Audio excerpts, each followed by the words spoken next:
saluto dall'amministrazione comunale di Fanna, ringrazio la Contorda dell'Oca e l'Ecomuseo di Saganis per aver organizzato questa serata. È un momento importante per Fanna, ma penso un po' per tutti noi, perché in questi mesi tutti quanti abbiamo patito le restrizioni dovute alla pandemia e questa probabilmente è una delle prime serate in cui, seppur ancora con delle restrizioni, possiamo stare insieme fianco a fianco e goderci un evento particolare come questo. Cosa posso dire? Si riparte dalla cultura, perché la cultura fa parte effettivamente del nostro bagaglio, l'abbiamo un po' sacrificata perché ovviamente ci sono state, come dicevo prima, delle restrizioni che hanno portato a fare delle scelte dolorose. Speriamo che la scienza medica e anche un po' la fortuna ci aiutino a fare in modo che queste restrizioni non siano più necessarie nel futuro e che possiamo rifare proprie le nostre radici, appunto, e questa serata ne è un esempio. Paolo, penso tu sarai d'accordo. E vedo tra il pubblico il consigliere regionale Zanon, io penso che due parole potrebbe darcele perché sicuramente la presenza di un esponente del Consiglio regionale è un valore aggiunto questa sera. Faccio anche gli auguri, non è qui presente, al nuovo organigramma dell'Ecomuseo di buon lavoro perché sicuramente abbiamo bisogno del loro supporto sul territorio. Grazie a tutti e buona serata.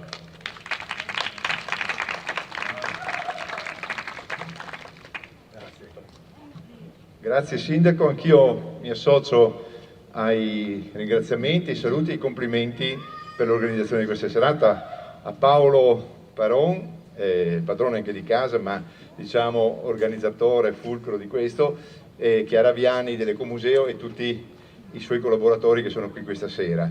È un piacere, come annunciava il Sindaco, riaprire questa stagione di libertà, chiamiamola così, con una serata per stare insieme, ma soprattutto per ascoltare le storie del nostro territorio, perché noi siamo un territorio ricco di storie, di tradizioni che poi si intersecano non solo con la storia ma anche con la lingua friulana, con racconti delle persone anziane che Paolo ha saputo raccogliere in tanti anni e che ci trasmette nei suoi scritti ma anche nei suoi racconti. Sono delle storie anche vere o comunque delle leggende che però danno sempre quell'aurea di veramente quasi fantastica, no?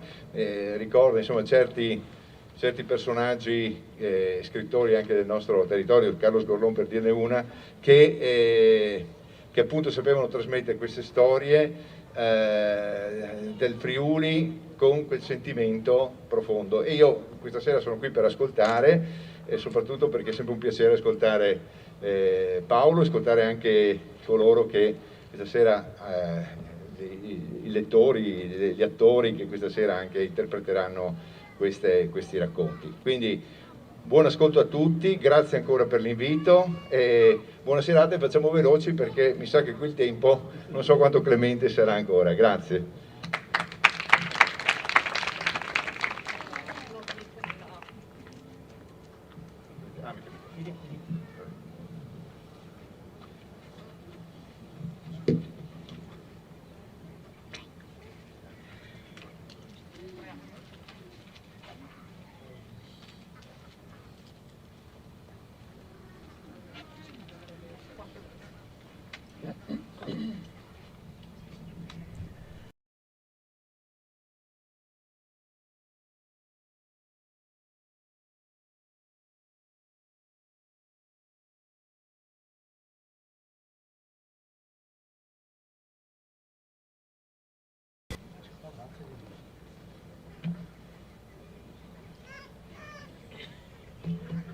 Vedo che sono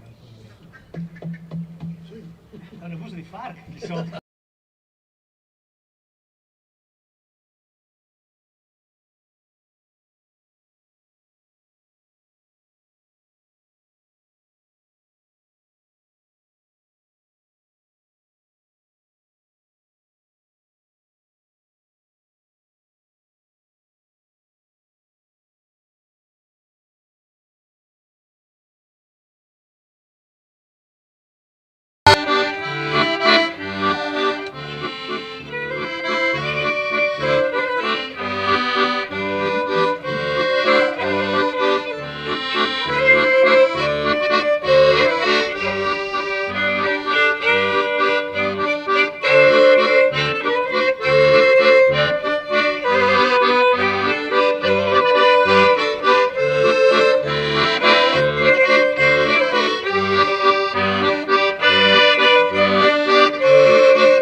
Buonasera a tutti e grazie per essere qui alla Contrada questa sera.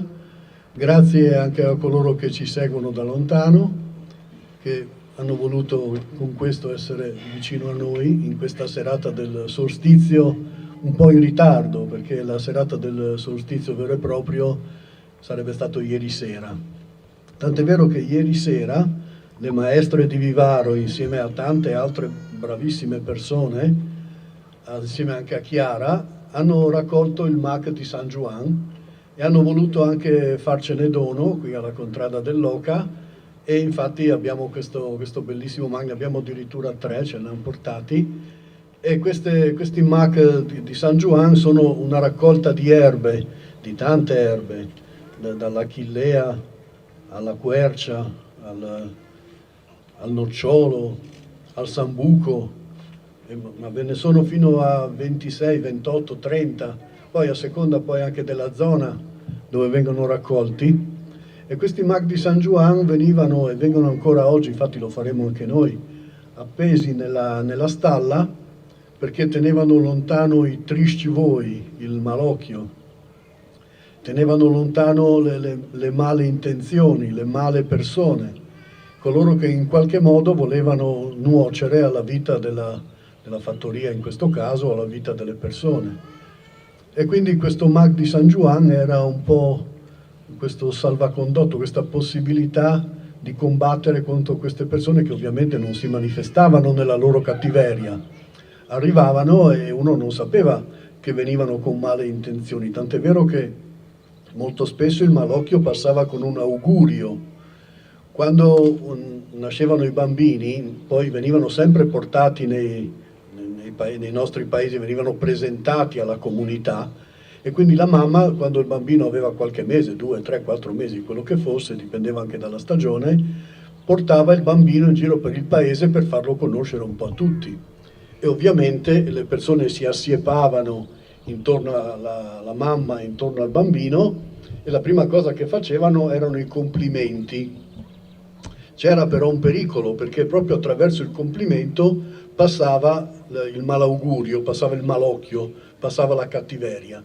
Quindi l'unico modo per fare un augurio positivo, bello e che facesse contenta la mamma era finire la frase con che Dios benedissi, che Dios mantegni, che Dios vuoli ben. Allora l'augurio, guarda che begli occhi, io c'è bie voi, che il frutto, io c'è bie il naso, duzzo mare, io c'è bie chiave, io c'è bie, e via con i complimenti, fino poi a concludere sempre che Dios mantegni, che Dios benedissi, che Dios vuoli ben. Quando mancava questa particella finale, subito la mamma drizzava le orecchie, cominciando ad aver paura, e la prima cosa che faceva era il grob di San Simon.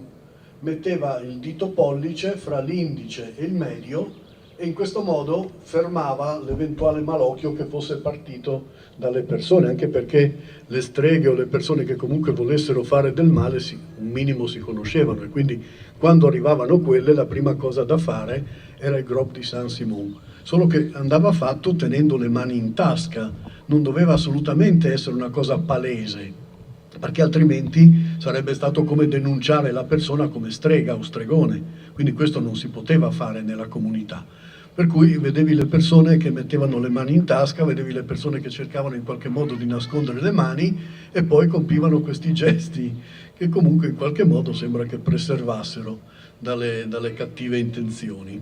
Addirittura in Bretagna, un posto ben lontano da noi, le mamme quando portavano i bambini a questa presentazione, per essere sicure e tranquille, forse in Bretagna non si conosceva il grob di San Simon, riempivano le maniche del bambino con le briciole di pane o pezzi di pane e li mettevano dentro in queste maniche ben chiuse, perché il pane era stato fatto in casa, perché allora veniva sempre fatto in famiglia. Quando il pane veniva estratto dal forno veniva sempre benedetto, quindi era un pane benedetto che automaticamente avrebbe fermato qualsiasi cattiveria, qualsiasi malocchio.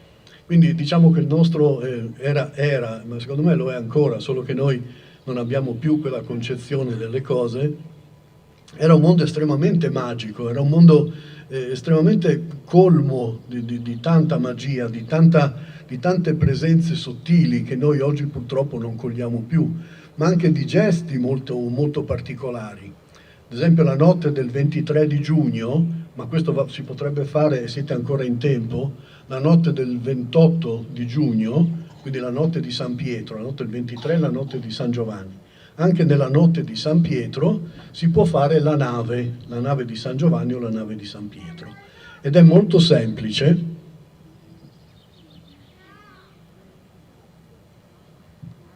Perché basta prendere una brocca d'acqua, voi vedete è una brocca semplicissima, adesso speriamo di non fare un gran disastro, boh, spero di no. Dopodiché prendete un uovo di giornata, se volete proprio fare le persone perfettine, l'uovo deve essere di giornata, possibilmente bianco e possibilmente cotto da voi, quindi può non succedere tutto questo, va bene anche l'uovo di supermercato, proviamoci. Noi l'abbiamo appena raccolto dalle nostre galline della fattoria. Dopo il tramonto, o comunque quando il sole non batte più nella zona dove volete fare la nave di San Giovanni o di San Pietro, voi posate la brocca per terra, perché dopo non dovrete toccarla più, e deve essere un luogo in cui la rugiada la possa bagnare. Appoggiate la brocca, dopodiché spaccate l'uovo, e nella brocca fate cadere solo l'albume. Ecco, è andata bene. Ecco qua. Io spero che qualche anima gentile mi venga a prendere l'uovo che mi è rimasto. Gentilissima, grazie. Ecco, puoi appoggiare pure per te. No, appoggiala pure. Dopodiché la brocca...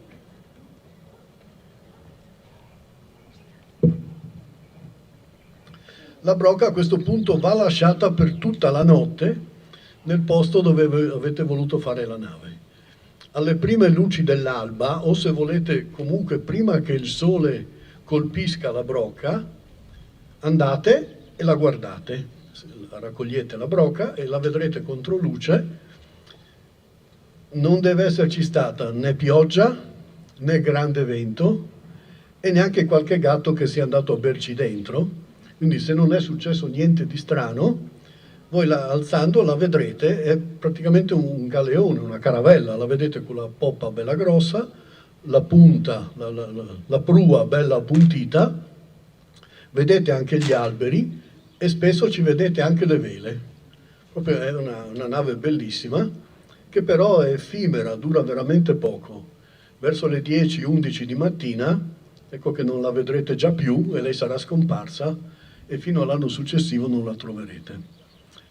È una di quelle cose strane che avvengono solo in queste notti magiche, come anche in queste notti magiche si raccolgono le noci per fare il nocino, in queste notti magiche ci si bagna nella rugiada, oppure si preparano dei catini con dei fiori di calendula, di lavanda, di quanto volete voi, da lasciare sempre esposte per tutta la notte alla rugiada, e dopodiché fate le vostre abluzioni, anche perché è un'acqua veramente magica ed è poi una cosa molto, molto bella, naturale, salutare. Io la trovo estremamente grazioso anche come gesto, questa idea di bagnarsi e di lavarsi con dell'acqua che è stata la rugiada di tutta la notte.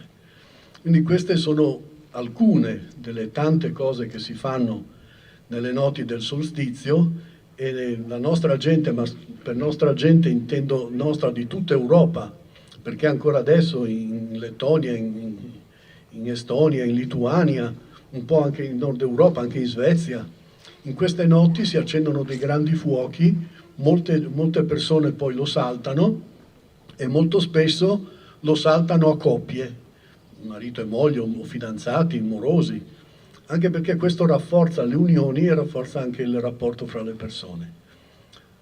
Anticamente questo veniva fatto perché nella notte di Beltane, nella notte del 30 di aprile, c'era questa grande festa del ritorno della bella stagione, e quindi in questa notte c'erano anche molti giovani che si appartavano e ovviamente passavano la notte in modo molto piacevole. Arrivati al solstizio, molto spesso le ragazze si accorgevano di essere rimaste incinte, e questo era un grandissimo dono del dio Beleno. E quindi essere rimasta incinta nella notte, la notte di Beleno, nella notte di Beltane, era una grandissima gioia per tutta la comunità, e quindi saltando il fuoco in coppia, a questo punto si dimostrava l'unione, e da lì poi nasceva la nuova famiglia. Poi sono arrivate nuove religioni, è arrivato un altro modo di concepire le cose. Però a quel tempo era estremamente bello fare queste feste in cui tutto era molto naturale e molto spontaneo. E talmente spontaneo poi sarà questa notte, che io adesso vorrei passare il microfono alle nostre due balde cantanti di canto spontaneo, perché così noi ci alterniamo questa sera, sperando che il cielo sia clemente, anche se lo vedo sempre più scuro, ma forse i benandanti ci daranno una mano e lo terranno ancora un po' quieto, e quindi ascolterete musica, ascolterete canzoni e anche qualche storia dalla mia modesta voce. Grazie.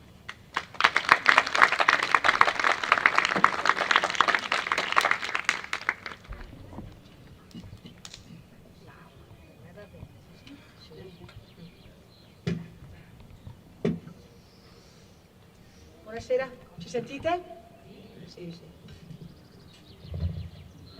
Paolo, noi abbiamo preso spunto dal tuo filò, abbiamo pensato quali pezzi potevano essere in qualche maniera in linea con questo filò. Io per esempio, che non sono più giovanissima, la mia mamma era del 22, mi raccontava spesso di fare il filò appunto nella sua casa di campagna. E di cosa si parlava, di cosa si faceva? Si filava appunto, si cuciva, gli uomini mettevano a posto gli attrezzi, insomma c'era tutto questo lavorio, no? Mentre lo raccontava. E quindi i primi canti che vi proponiamo sono canti proprio legati all'intreccio e alla filatura. Okay.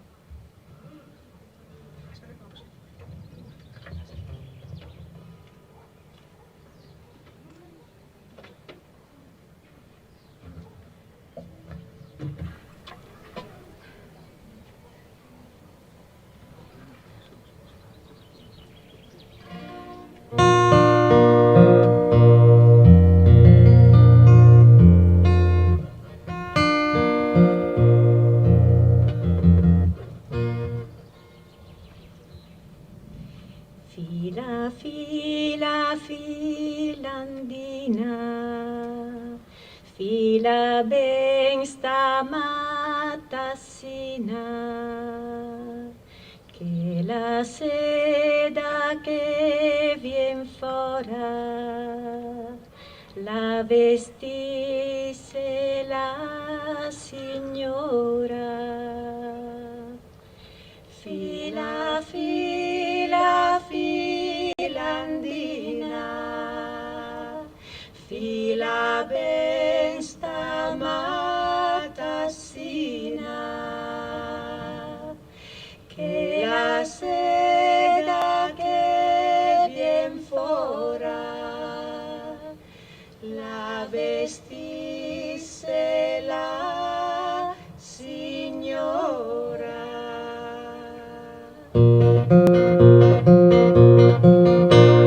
Povere filandere non cadri mai ben, dormeri nella paia creperin del fen, dormeri nella paia creperin del fen. Povere filandere non cadri mai ben, povere filandere non cadri mai ben, dormeri nella paia creperin del fen, dormeri nella paia creperin del fen. Povere filandere non cadri mai ben.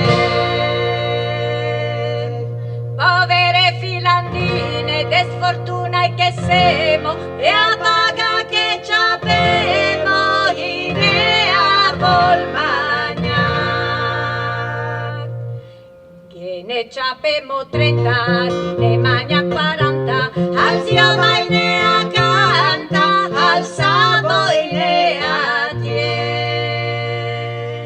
Povere filandine, se le vemo su a buon'ora, C'avemo una malora, per meso franco al dì.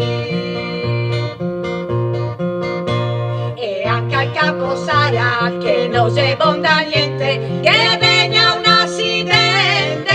sulla punta del collo.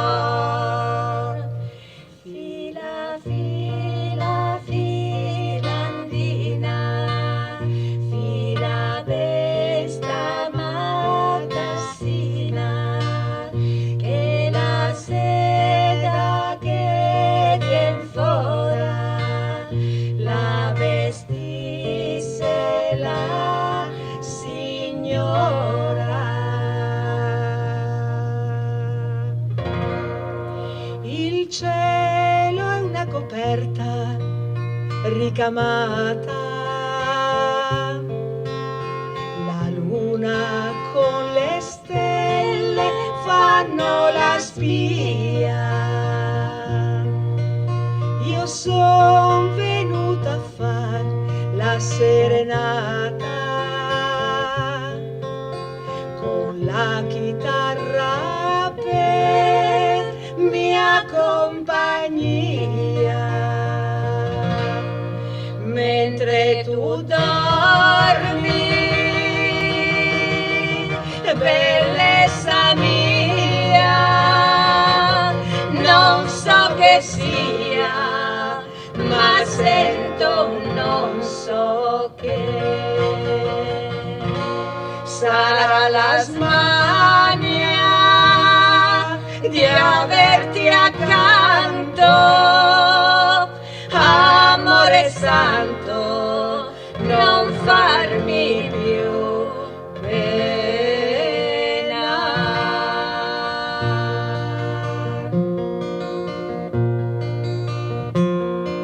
Tu stavi riposando sul tuo letto, i capelli sparsi sul cuscino, ed io ti accarezzavo pian pianino e ti dicevo amor, amor di letto, mentre tu dormi, bellezza mia, non so che sia, ma sento non so che. Sarà la smania di averti accanto, amore santo, non farmi più pena.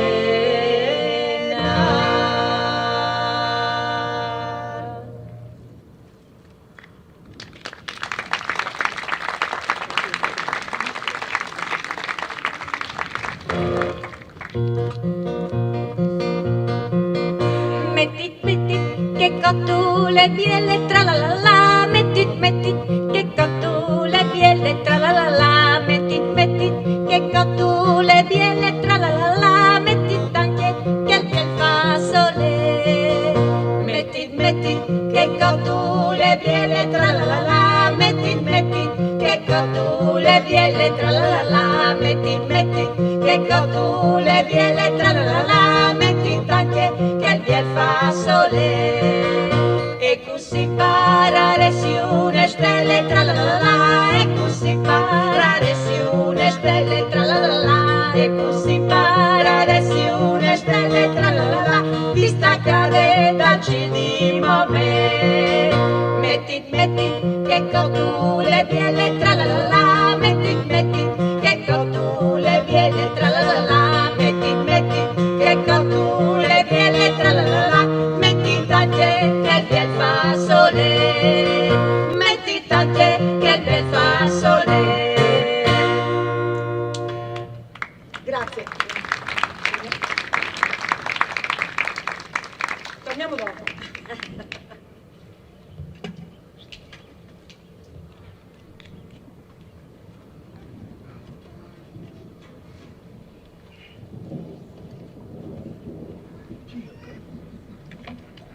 In via di corsa. Cosa dice Netflix? Che io che di uno sguardo. Cavallo.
Napoleon.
Noia e José Domus.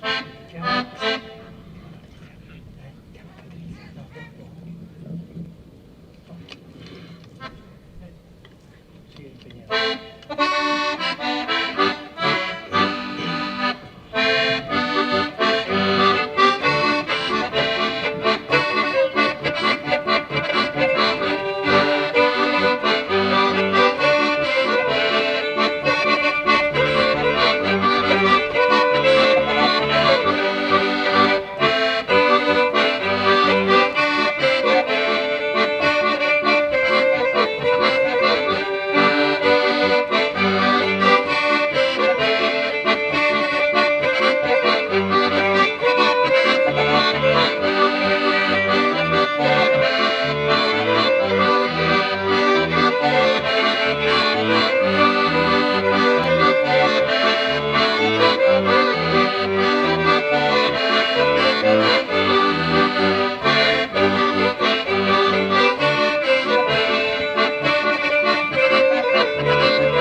Un usignolo stava intessendo la sua armonia nel boschetto lì vicino, lì a fianco, mentre nell'erba alta si sentivano tanti scalpicci, tanti movimenti, e la bambina che era lì, che stava nascosta dietro a questo grande pietrone, tremava ad ogni piccolo rumore che sentiva. Aveva tanta paura, però ormai aveva deciso, sarebbe rimasta lì, sarebbe rimasta all'ombra di questo grande sambuco ad aspettare, perché era una notte particolare, era la notte del 23 di giugno, e in tante storie che gli aveva raccontato suo nonno, in questa notte particolare avvenivano strane cose, e soprattutto c'era la possibilità, se ci si fosse trovati sotto l'ombra di un sambuco e all'incrocio di due strade, forse si sarebbe vista una fata e magari ci sarebbe stata anche la possibilità di parlare con lei.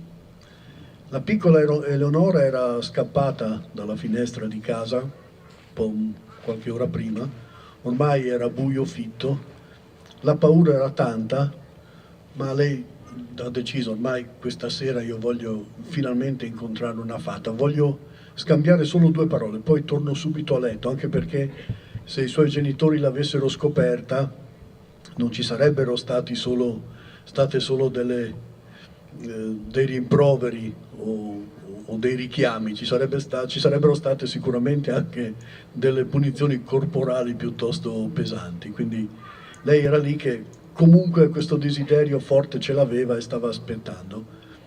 La notte piano piano procedeva, andava avanti e tutto sembrava tranquillo, tutto sembrava silenzioso. Poi l'ombra del sambuco era particolarmente protettiva. E poi trovarsi a questo crocicchio, perché quello era l'incrocio proprio di due strade, la strada di casa sua, che era poco più avanti, lì sulla strada bianca, un centinaio di metri, e la strada alzaia che invece proseguiva poi nell'altra direzione e andava verso il tagliamento. E la bambina era lì dietro questo pietrone, sotto questo albero, e aspettava.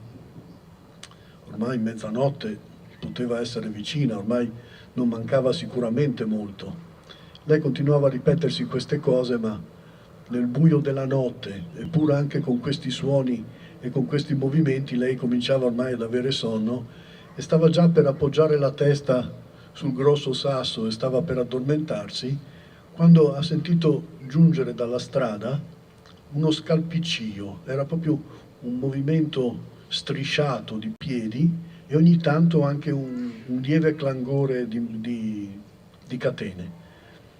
E lei si preoccupò tantissimo, la paura fu veramente tanta in quel momento.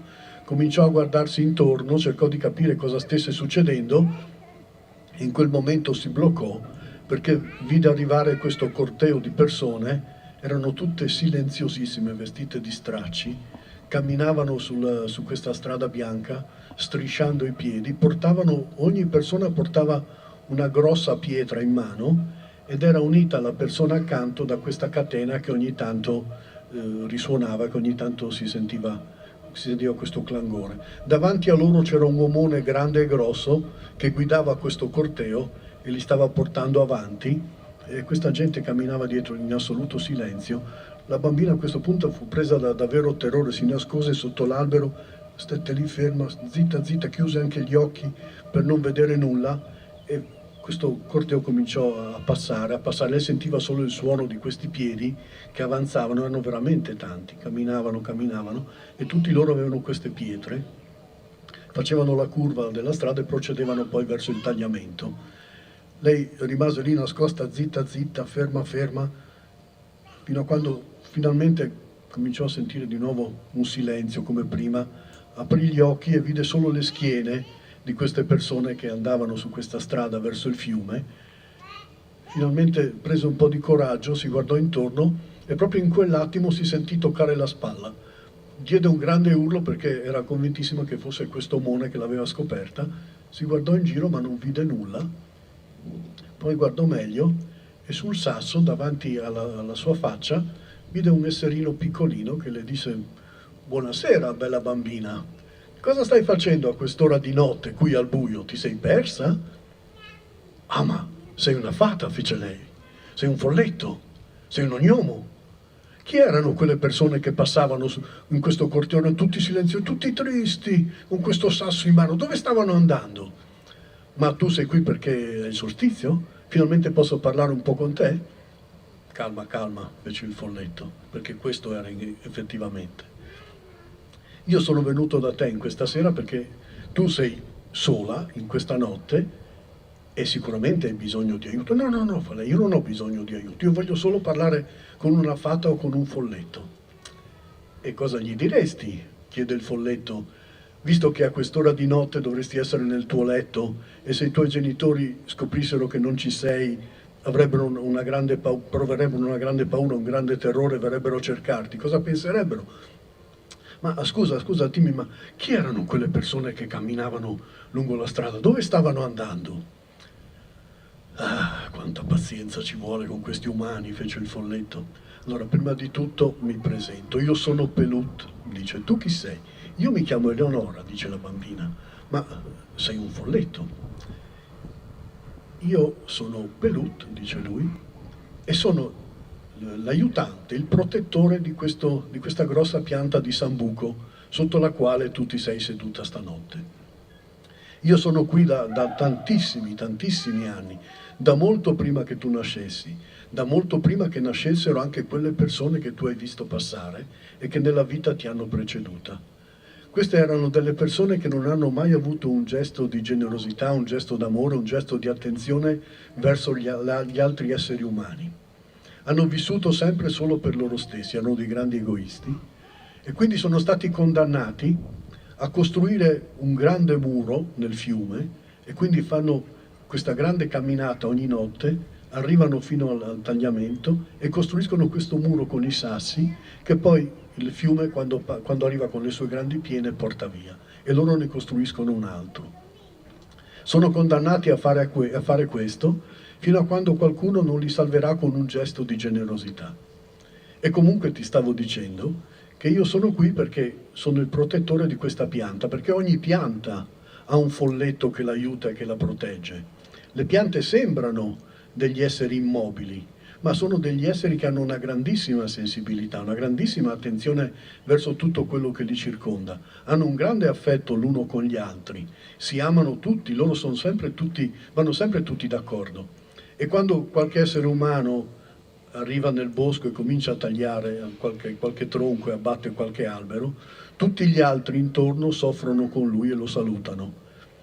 Perché l'uomo poi non si ricorderà mai di quanti alberi ha abbattuto, di quanti alberi fossero così belli, quanti frutti avessero dato questi alberi, quanto amore avessero provato questi alberi per gli esseri umani, per i tanti bambini che magari li hanno scalati perché salivano su fino in cima per vedere il mondo lontano. Ormai l'uomo non pensa più all'albero come un essere vivente, pensa all'albero semplicemente come un pezzo di legno. E quindi io sono venuto questa sera a parlare con te, anche perché è una notte un po' particolare. E da tanto tempo ormai gli esseri umani non escono più in questa notte particolare a parlare con noi folletti. È passato molto tempo da quando l'ultimo essere umano che ho visto è venuto qui e come te era molto piccolo e si è nascosto sotto questo albero. Si chiamava Fiorenzo. A questo punto la bambina diede un balzo, si alzò in piedi. Mio nonno si chiama Fiorenzo, fece. Mio nonno mi racconta le storie, le fiabe, i racconti degli alberi, delle piante, dei folletti, delle fate, degli gnomi.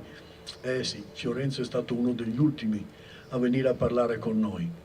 E anche a lui, come adesso io farò con te, ho fatto vedere il mondo, il vostro mondo, con gli occhi, con i nostri occhi, e quindi vieni che ti porto con me in questo viaggio. La prese per la mano e salì su verso il cielo, velocissimo, salì in alto, e la bambina era presa dal terrore più folle ed anche dal grande fascino di vedere tutto questo mondo che ormai stava diventando piccolissimo, la sua casa che ormai era diventato un piccolo giocattolo, l'alberello che ormai era piccolissimo con questo sasso che ormai era diventato un sassolino, ma non vide solo questo, vide anche le antiche foreste, vide anche il mondo com'era, vide anche come l'uomo l'aveva trasformato, vide anche le montagne di rifiuti, vide anche le grandi costruzioni che avevano abbattuto tutte le grandi foreste e i grandi alberi che un tempo c'erano. Soprattutto si rese conto di un qualche cosa di particolare, di stranissimo, che solo in questa notte si riesce a sentire, e si rese conto di quanto faceva parte di un mondo che era grande, di un mondo che era bello, ma soprattutto di un mondo che era uno. Si sentì parte di questo uno, di questa unità, di questo assoluto, e pur essendo una bambina piccolissima comprese che questo mondo era fatto veramente da tutti noi, da tutti loro e da tutto quello che vive nel mondo che ci circonda, e quindi si rese conto di essere una parte del tutto.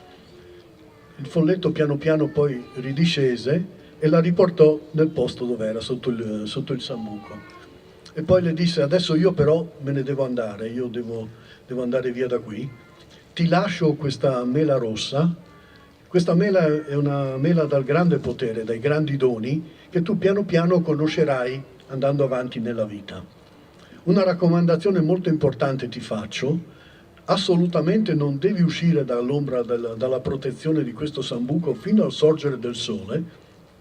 Quindi fino a quando tu non vedrai la prima luce del sole non ti devi muovere da qui, e se anche vedi qualsiasi cosa, qualche essere, qualche persona, stai bene attenta, perché nulla di ciò che vedi è vero ed è come ti appare, ma sarà una cosa veramente particolare e strana. Quindi tu non andare verso nessuno, non parlare con nessuno e non muoverti da qui.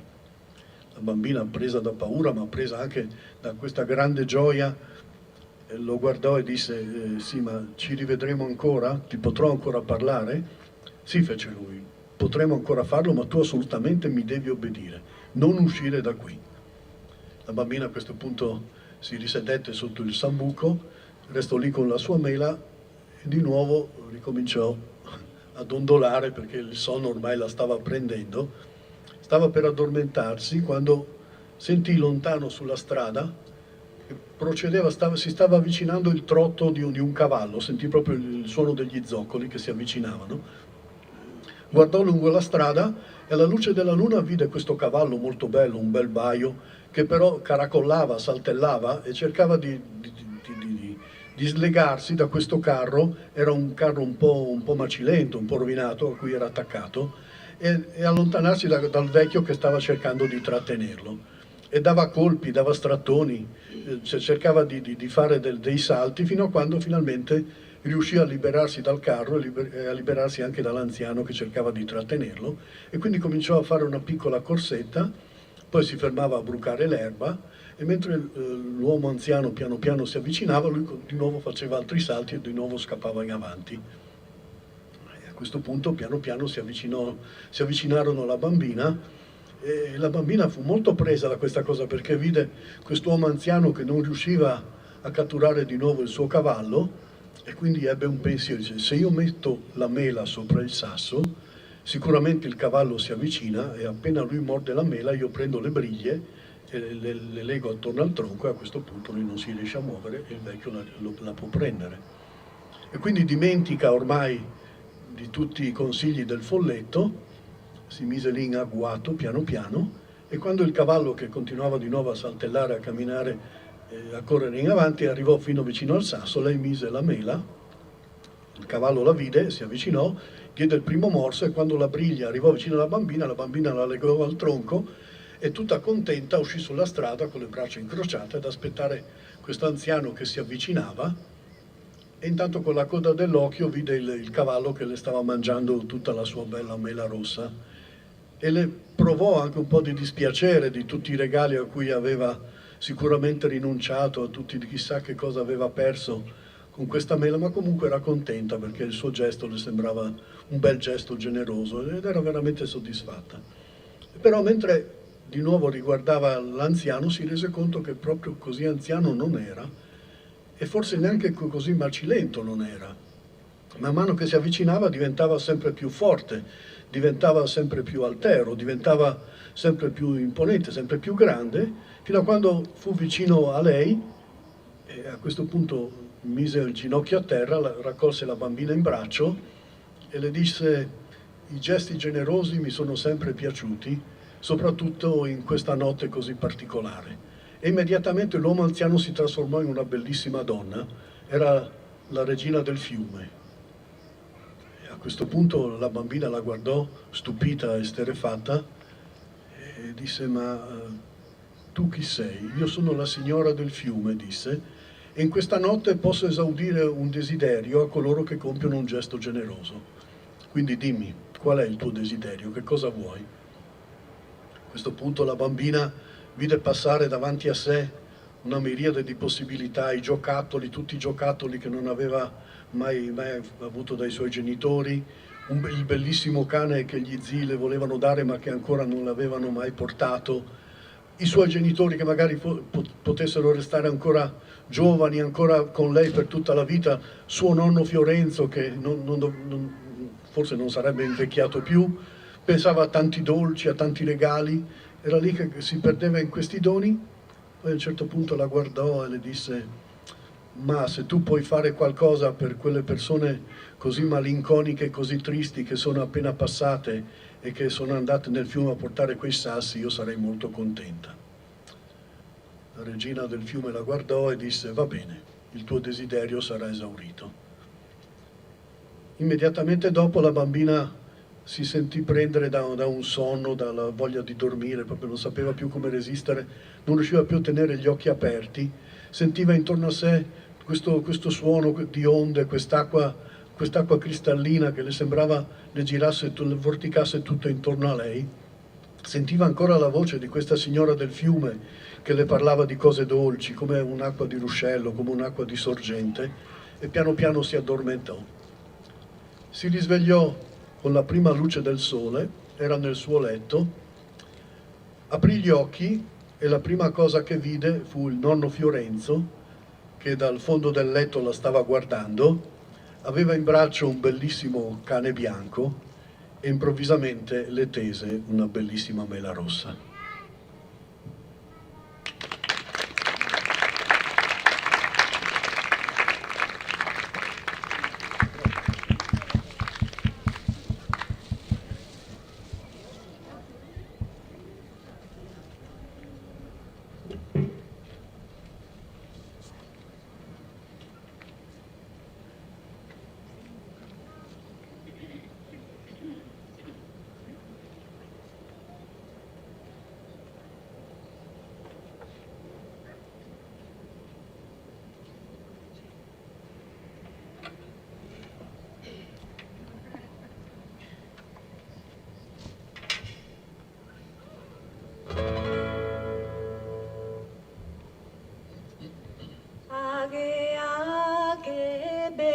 Benedette, Age, Age, Benedette, Age, Age, Benedette, Indula vastus impriu,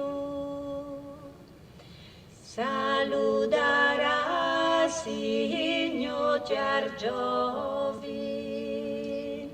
Saludará Signor Giargiovi, saludará Signor Giargiovi, che anche a lui allelaiu.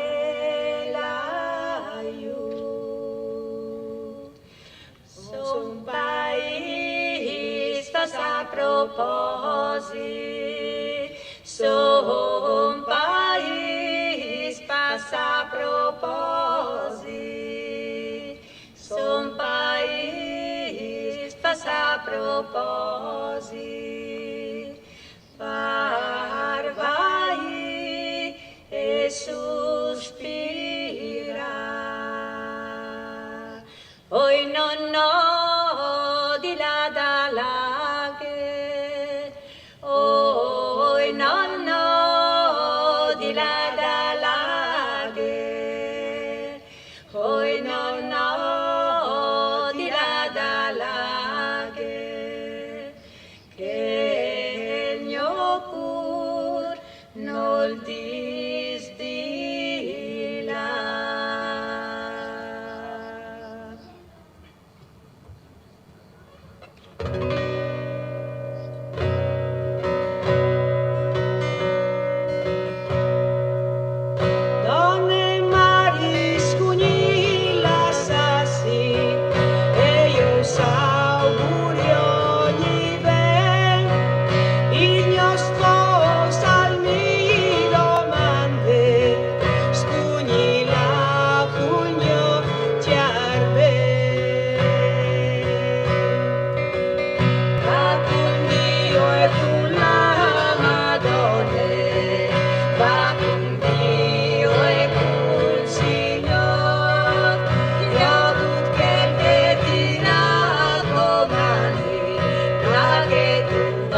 pezzo che vi proponiamo, caro Paolo, abbiamo pensato di ambientarlo in Africa perché, voglio dire, forse anche là c'è un filò.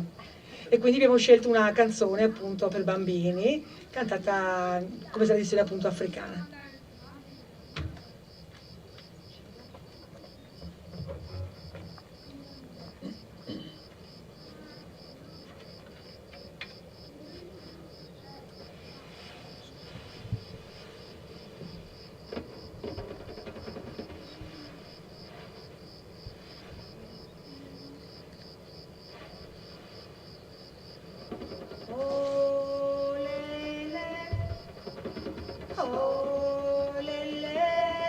Moliba, Makassi,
Grazie.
Allora continuiamo con un'altra storia solstiziale, visto poi che i benandanti questa sera ci hanno dato una mano, per cui hanno allontanato i nuvoloni neri. Allora adesso ascolterete ancora una storia, dopodiché concluderemo con un ultimo set di canzoni. E questa storia, come sempre, si svolge la notte del 23 di giugno, ma diciamo che era un po' per caso, perché la vecchia Norina aveva una passione particolare per il suo orto. Le sue aiuole erano proprio perfette, tutte allineate, tutte corrette, tutte fatte proprio benissimo. E c'era una cosa che non sopportava, le talpe quando cominciavano a farle tutte queste fioriture, tutte queste salite di terra che le rovinavano la geometria del suo orto. Lei ovviamente non era cattiva, per cui le talpe le catturava e dopodiché i Farcs li portava via nel campo 300-400 metri fuori dall'abitato, li lasciava in mezzo ai prati, in mezzo ai campi. Ed era già da un po' che aveva messo la trappola nel suo orto, perché c'era questa talpa che la stava tormentando, ma ogni mattina poi trovava sempre la trappola aperta e non c'era nessuna talpa catturata, e la cosa la preoccupava un po'. Allora in questa notte del 23 di giugno si apprestò ad assistere, a cercare di catturarla, e quindi andò lì con la vanga, si nascose dietro un bel cespuglio di rosmarino e attese, mentre la luna illuminava il suo orto, tracciando le ombre belle, nere, perfette.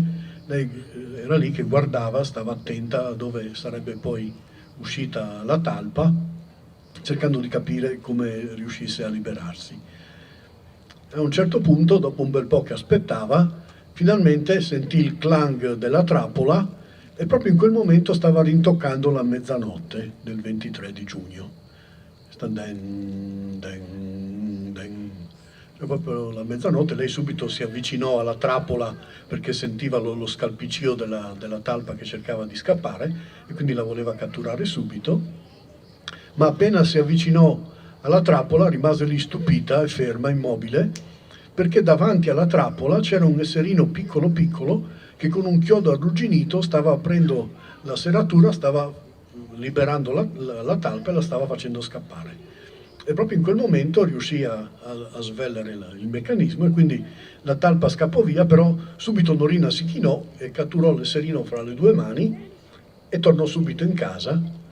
Non sapeva dove metterlo, guardò e si ricordò della vecchia gabbia di canarino che aveva, lo mise dentro, chiuse con un lucchetto, e l'esserino si sedette per terra e cominciò a guardarle, lei a guardare lui, ed era veramente stupita, perché lei aveva sempre sentito raccontare le storie di gnomi, di folletti, di esseri, poi la notte del solstizio, tutte queste cose i suoi nonni le avevano sempre raccontate negli infile. Però lei ci credeva a metà, insomma sì, erano quelle cose che si raccontavano, lei stessa l'aveva raccontata ai nipoti, però non ci aveva mai creduto effettivamente. Vederlo lì veramente era stupita, era veramente colpita. E la prima cosa che ricordò in quel momento era che i folletti erano ghiotti di latte. Allora andò subito in frigo, ovviamente non aveva il latte di mucca come si usava una volta, quindi prese dal brick una tazzina, la riempì di latte, gliela portò lì, la mise dentro la gabbietta, e subito il folletto si alzò in piedi e dalla cintura prese un boccalino piccolissimo, e con il boccalino cominciò a prendere il latte dalla tazza e cominciò a sorbirlo. Si vedeva che era veramente molto contento.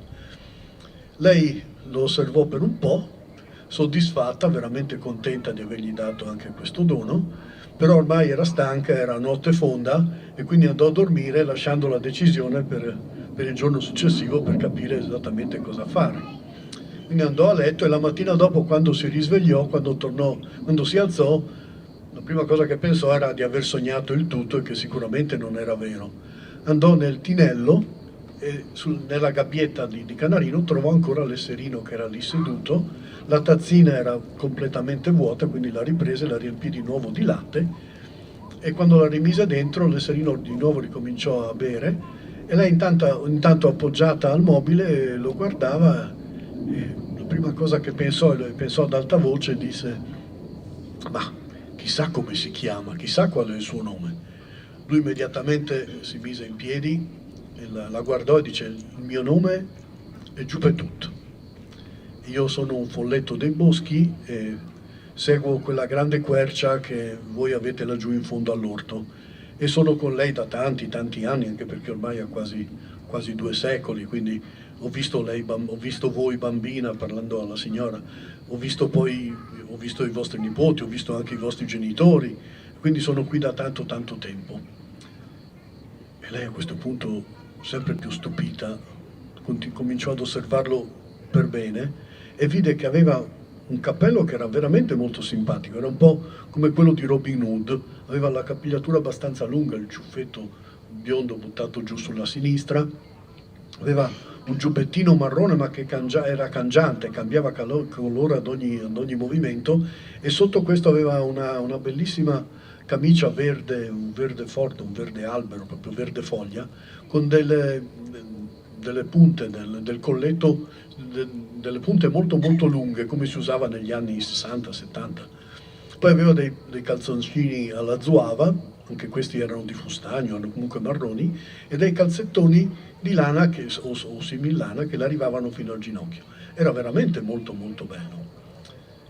E a questo punto anche lui osservò lei e poi le disse: però visto che ormai abbiamo fatto amicizia, anche per così, se veramente siamo amici, disse lui, sarebbe bene che mi liberaste, insomma parliamo da pari a pari, io vengo fuori così almeno ci guardiamo senza queste sbarre fra di noi.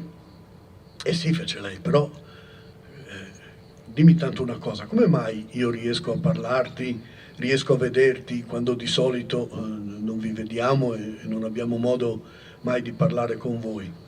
Perché ci siamo incontrati alla mezzanotte del solstizio d'estate, e quando un essere umano incontra uno come me, uno sbilf, un folletto alla mezzanotte, da quel momento nasce un rapporto di conoscenza e di amicizia, e quindi noi restiamo visibili. Solo però alla persona che ci ha incontrato. Se si avvicinasse qualcun altro, noi scompariamo e nessuno ci vede più. Ah, fece lei. Quindi se io ti libero tu poi scompari. E no, dice lui, ormai abbiamo fatto amicizia, resto qui a meno che non ci sia qualche altro essere umano, io sono comunque visibile per lei, per voi. Ah, ma sei sicuro? Certo, la parola di un folletto e di uno sbilf non è mai messa in discussione. A questo punto la Norina aprì la gabbia, il folletto uscì, si stiracchiò e un attimo dopo scomparve. No, fece lei. E rimase lì così delusa a guardare questa gabbietta vuota, e alle sue spalle sentì un colpo di tosse, perché intanto erano arrivati suo figlio e suo nipote, che erano arrivati piano per fare una sorpresa, perché non avrebbero dovuto arrivare quel giorno. E lei si girò e il figlio le disse: scusa mamma, ma cosa ti sta succedendo? Eri lì che stavi fissando quella gabbietta vuota? No, fece lei, vecchi ricordi. Ma come mai siete qui voi oggi che non ci dovevamo vedere, dovevate venire domani? No, volevamo chiederti un favore, dice lui, perché Matteo, il bambino, volevamo chiederti che restasse a dormire con te, perché noi dobbiamo andare a cena stasera, abbiamo degli impegni e quindi arriviamo tardi. Ma mi raccomando, fece lui, non parlare sempre di folletti, di gnomi e di cose strane con Matteo, perché poi quando va a scuola le racconta e la maestra poi ci chiama e ci chiede notizie di questi folletti, di questi gnomi, e noi non siamo tanto contenti di tutto quello. Ah, fece lei, ma ti sei dimenticato che anche tu sei cresciuto con queste cose, ormai non ne vuoi più sentir parlare, eh? E sai, il mondo cambia, fece lui, ormai siamo tutti moderni, ormai queste cose sono un po' vecchie, non sono tanto belle da raccontare ai bambini. Bon, fece lei, vai tranquillo, io e Matteo oggi ci divertiamo. Il figlio andò via e la nonna prese Matteo per la mano e piano si incamminò verso il fondo dell'orto, verso la grande quercia. Andarono giù e intanto la nonna Norina guardava su verso la cima degli alberi, guardava su ma non si vedeva niente, e anche Matteo stava guardando su con la nonna ma non capiva cosa doveva vedere. Sì, era un po' strano, la nonna era sempre un po' strana perché non sapeva usare la PlayStation, poi va bene, voleva sempre giocare a briscola, voleva giocare a carte, ma mai fare giochi, giochi elettronici con lui, cose belle, moderne, quindi lui era un po' così, un po' colpito, era lì con la nonna e guardava in alto. A un certo punto arrivarono alla grande quercia e videro una luce che scendeva giù e Giuppetù si fermò proprio davanti a Matteo e gli disse: buongiorno Matteo, come stai? A questo punto il bambino spalancò gli occhi, rimase ovviamente senza parole, con la bocca aperta, guardava il folletto, guardava la nonna, guardava il folletto, guardava la nonna e non sapeva cosa dire. E la nonna gli disse: rispondi, sii educato, digli come ti chiami. E loro si presentarono, parlarono un momentino e a questo punto però Giuppetù gli disse a entrambi: guardate, io purtroppo sono stato chiamato insieme a tutti noi Sbilf e Folletti qui dell'Europa, dobbiamo attraversare la grande acqua perché siamo chiamati a cercare di fermare un grandissimo incendio che sta devastando un'enorme foresta al di là di questa grande acqua e quindi dobbiamo correre subito perché molti alberi stanno morendo. Però un giorno io tornerò. Nel frattempo ho un regalo per voi e diede un piccolo gomitolo in mano alla nonna. Dice: tu con questo potrai fare tante cose per tuo nipote e anche per altre persone. La nonna lo prese, insomma, un gomitolo così piccolo, sì, Enoch avrebbe potuto fare un calzino per suo nipote, però insomma era un dono di un folletto, di uno Sbilf, e quindi era contentissima. E al bambino invece disse: a te invece dono questo braccialetto in legno di betulla e quando tu lo indosserai riuscirai a sentire gli animali, a capire quello che gli animali dicono. Dovrai stare attento, però non potrai mai usarlo per fare loro del male. A questo punto poi scomparve, salì verso il cielo e questa luce si perse poi nel cielo lontano. Passarono molti anni, la nonna Norina ormai non c'è più, Matteo ha studiato, si è laureato, è diventato un veterinario molto molto famoso, perché ormai tutti arrivano da lui con gli animali perché tutti dicono: ma sembra quasi che parli con loro, sembra quasi che li capisca, ed è veramente molto bravo nel curarli. Si è sposato con Denise, hanno 2 bellissimi bambini, hanno ristrutturato la casa della nonna e vivono in questa bellissima casa adesso fatta veramente come una volta. Ogni tanto Denise si siede fuori in giardino con i 2 bambini che giocano nel prato e intanto lavora ai ferri, questa lana, questo filo che arriva da questo gomitolo piccolissimo che però non finisce mai. E il nostro Matteo, per ricordo e per piacere, ogni mattina lascia un piccolo recipiente, una piccola tazzina piena di latte in una mensolina che ha fatto sotto l'antica quercia, laggiù in fondo all'orto. E questo è un dono che lui fa per Giuppetù, perché lui sa che un giorno Giuppetù tornerà.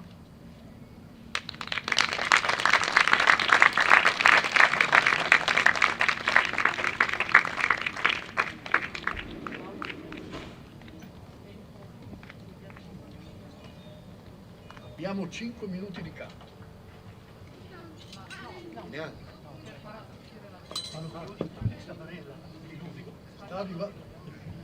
Signori, sta arrivando il diluvio universale. Mi hanno detto che ormai i benandanti non ce la fanno più a tenerli e quindi dobbiamo per forza andarcene e chiudere qui, perché sembra che stia arrivando veramente uno scroscio notevole. Vi ringraziamo veramente di cuore, grazie tante e buonanotte del solstizio.